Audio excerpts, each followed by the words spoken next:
A very warm welcome to all of you from Swadharma ISAS Academy. Now, let me ask you a question. What could possibly connect a massive review of the nation's voter lists, the groceries that land on your doorstep in under 10 minutes, and a vision for the future inspired by a 19th century philosopher? It sounds random, right? But the answer actually gets to the heart of a huge challenge in modern India, this constant push and pull between growing fast and taking care of its people. Let's get into it.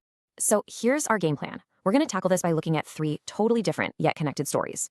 First, we'll dive into this massive voter list review that's raising some big questions about citizenship itself. Then, we'll switch gears and hit the streets to see why that super fast delivery service might be changing. And finally, we'll look forward, exploring the philosophy that's really shaping India's goals for its young people. All right, first up, we're talking about something that's the bedrock of any democracy, your right to vote. But what happens when, for millions of people, that right suddenly gets a giant question mark placed next to it?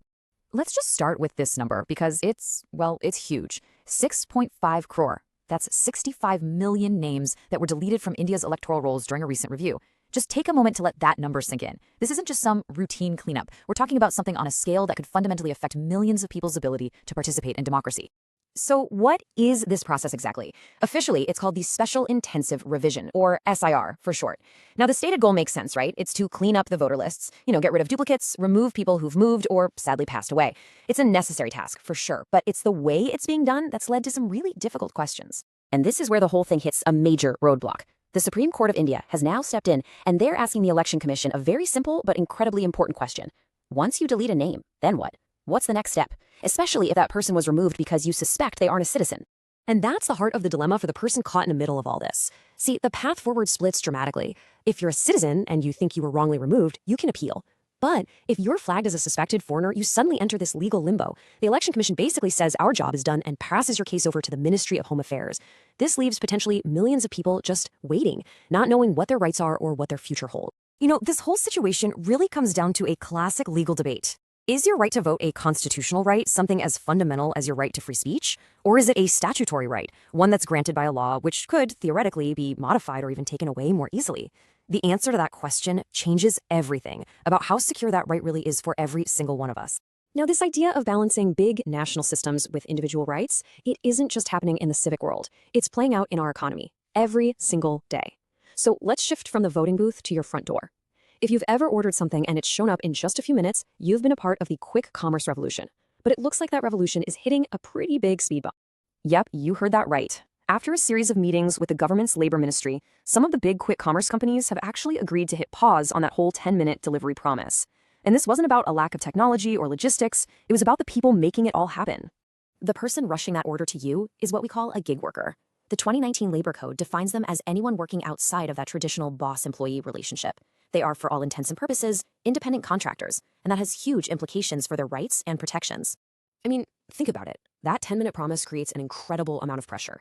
It led to serious concerns about road safety and rash driving. For the delivery partners themselves, it meant constant mental stress. If you're late, you might get a bad reading, which means you might get fewer orders later.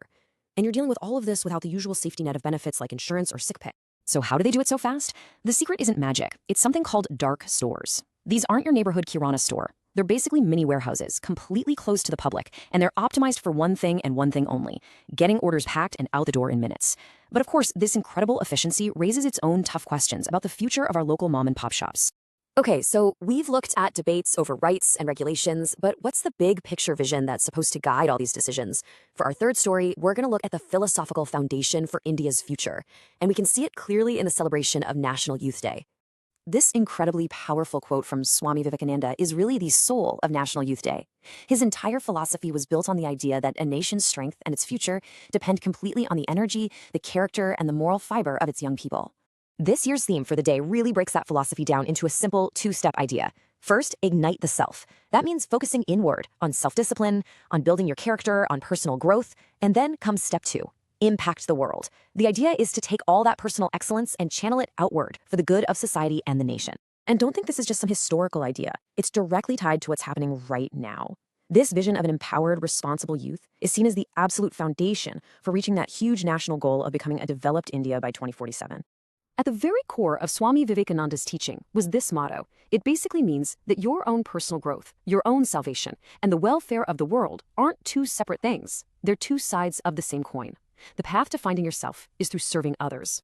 So, there we have it. The voter, the delivery worker, the nation's youth. On the surface, these seem like three completely unrelated topics. But if we start to connect the dots, a clear picture emerges. It's a picture of a nation having a very important conversation with itself about its future.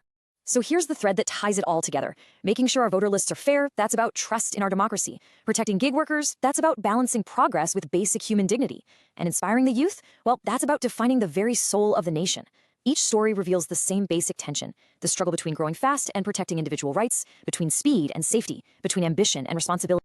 And navigating that tension leaves us with one final and I think crucial question. As India keeps changing at this incredible pace, how does it handle these challenges? Whether we're talking about the fundamental right to cast a vote or the safety of a delivery person on a busy street, the core issue is exactly the same. How do you find that delicate balance between progress and the well-being of every single citizen? What do you think is the key to getting that balance?